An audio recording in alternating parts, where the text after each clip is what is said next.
Welcome everyone. আজকে আমাদের লেকচারে we will discuss clause. Okay, let's get started. তো এট ফার্স্ট আমরা ক্লসের ডেফিনেশন এবং ক্লাসিফিকেশনটা বোঝার চেষ্টা করবো, দেন আমরা এক্সাম্পলে চলে যাব। তো ক্লসটা আসলে কি? ঠিক আছে। আহ, একটা সেন্টেন্স ক্লস হইতে হইলে সেখানে দুইটা জিনিস থাকতে হবে। একটা হচ্ছে সাবজেক্ট আর একটা হচ্ছে ভার্ব। তাহলে আমি একটা সেন্টেন্সকে ক্লজ বলতে পারবো। আচ্ছা, এখন এই ক্লজটা আবার দুই প্রকার। একটা হচ্ছে মেইন ক্লজ বা ইন্ডিপেন্ডেন্ট ক্লজ, আর একটা হচ্ছে সাবঅর্ডিনেট বা ডিপেন্ডেন্ট ক্লজ। মেইন ক্লজ যেটা আছে সেটা হচ্ছে আহ, এটা হচ্ছে একটা কমপ্লিট সেন্টেন্স ফর্ম করতে পারে একা একা। ঠিক আছে, একটা অর্থ meaningful sentence. For example, he is reading a book. এখানে একটা সাবজেক্ট আছে এবং একটা ভার্ব আছে। ঠিক আছে, এবং এটা একটা মিনিংফুল সেন্টেন্স। সাবঅর্ডিনেট ক্লজেও একটা সাবজেক্ট থাকবে এবং একটা ভার্ব থাকবে, কিন্তু সাবঅর্ডিনেট ক্লজ এর নিচে কোনো মিনিংফুল সেন্টেন্স দাঁড়া করাইতে পারবে না। ঠিক আছে, সাবঅর্ডিনেট ক্লজ কোনো মিনিংফুল সেন্টেন্স দাঁড় করাইতে পারবে না। ঠিক আছে, তো আমরা এখন সাবঅর্ডিনেট সাবঅর্ডিনেট ক্লজ নিয়ে একটু ডিটেলস জানবো। সাবঅর্ডিনেট ক্লজ তিন প্রকার আমরা জানি: noun clause, adjective clause, adverb clause. ঠিক আছে, তো প্রথমে একটা example, I know that she is honest. ঠিক আছে, তো আই নো এটা হচ্ছে মেইন ক্লজ, আর দ্যাট শি ইজ অনেস্ট এটা হচ্ছে সাবঅর্ডিনেট ক্লজ। তো এটার আলাদাভাবে কোনো মিনিং নাই। ঠিক আছে, মানে আমি যদি লিখি দ্যাট হি ইজ অনেস্ট, এখানে একটা সাবজেক্ট আছে, একটা ভার্ব আছে।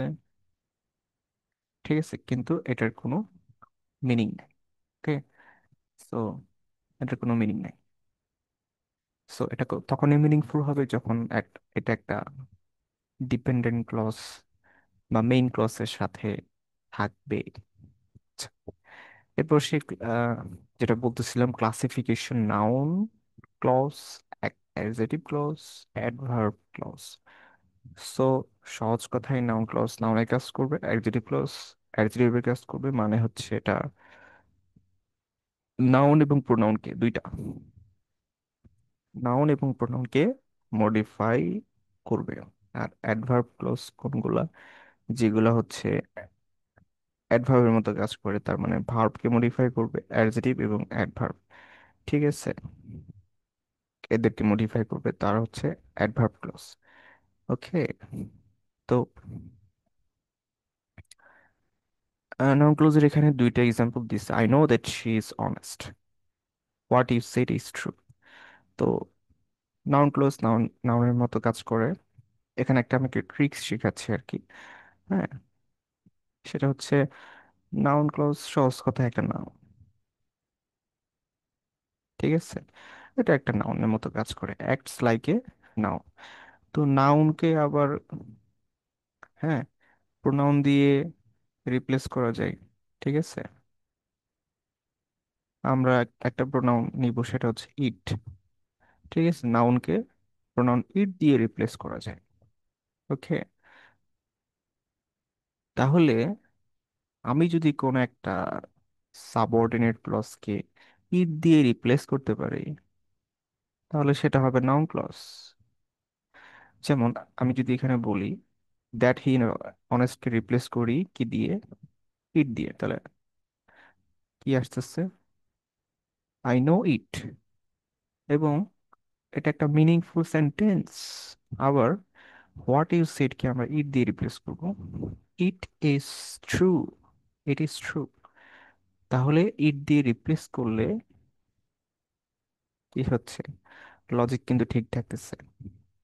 তার মানে এটা হচ্ছে নাউন ক্লজ। নাউন ক্লজ চেনার সবচেয়ে সহজ উপায় হচ্ছে এটা। এরপর আসি এক্সিটিভ ক্লজ। এটা নাউন বা প্রোনাউনকে মডিফাই করবে, just like adjective. The man who lives next the door is a doctor. Who lives next door, এটা কি করতেছে, ইট দ্য ম্যান।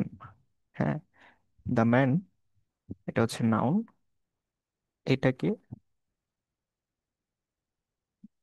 ডিসক্রাইব করতেছে, মডিফাই করতেছে। আবার একইভাবে there is there is the pen that I bought. Okay, তো the pen that I bought, হ্যাঁ, তো এটার মধ্যে দেখেন চিন্তা করে, দ্যাট আই বট এটা হচ্ছে দ্য পেনকে মডিফাই করতেছে। তো মানে আপনি যদি চিন্তা করেন, হ্যাঁ, তো এই একটু ভেঙে যদি লেখেন, the pen that I bought, ঠিক আছে, এভাবে যদি একটু ভেঙে লেখেন তাহলেই বুঝবেন যে the pen that I bought, that I bought পেনকে কি করতেছে, মডিফাই করতেছে। আবার the man who lives next to the door, ঠিক আছে, who lives next to the door the ম্যানকে মডিফাই করতেছে। সো এই ক্ষেত্রে এই দুইটা হচ্ছে এক্সিটিভ ক্লজ। ঠিক আছে, এরপর আসেন অ্যাডভার্বিয়াল ক্লজ। এটা অ্যাডভার্ব মতো কাজ করে, ঠিক আছে। যেমন খেয়াল করেন, I will call you when I arrive, ঠিক আছে। তো এটা দেখেন, এটা কি ওই অ্যাডজেক্টিভের মতো, এটা কি ইউ কে মডিফাই করতেছে নাকি কল কে মডিফাই করতেছে? ঠিক আছে, এটা অ্যাকচুয়ালি আপনি যদি ভার্ব যেখানে কল, ঠিক আছে, বা উইল কল, এটাকে যদি আপনি হোয়েন দিয়ে কোশ্চেন করেন, ঠিক আছে, তাহলে অ্যান্সার পাচ্ছে।